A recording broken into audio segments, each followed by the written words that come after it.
Hey there, I'm Nelson Gasky, the social engineer. Today I'm going to be talking about the three major areas that every engineer or technical person should focus on, which are intelligence or IQ, emotional intelligence or EQ, and social intelligence or SQ. I'm coining these three together as the engineer's trilemma.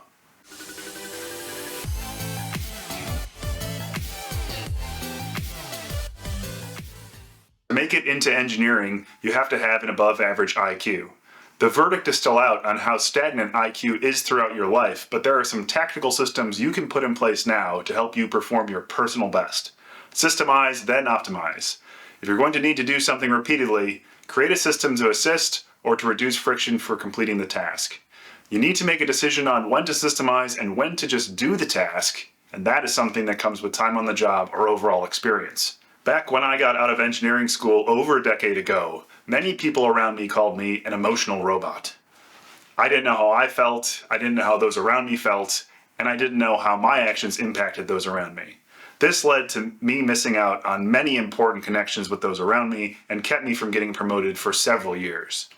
Once I started to be more self-aware of my emotions and learned to regulate them, I was able to have more bandwidth to start empathizing with those around me, and I saw an immediate large positive shift in my work life.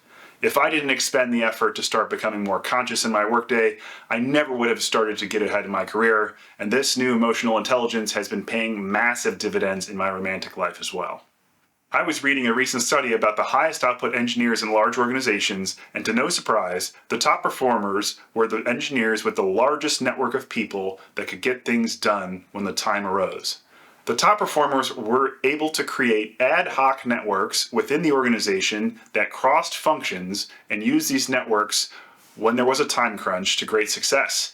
Learning how to socialize or raise one's SQ is another thing that I personally have had great success with. When I started working, I was the absolute stereotypical engineer, not even wanting to pick up the phone to talk to someone new. After bringing consciousness to how important social skills and networking are, I was able to shed my fear of talking to strangers and now relish in the opportunity. One of my favorite things is when I talk to someone new and I finally tell them that I'm an engineer and they say something akin to, "Oh, I never would have guessed." This is the power of EQ and SQ, and they should not be underestimated.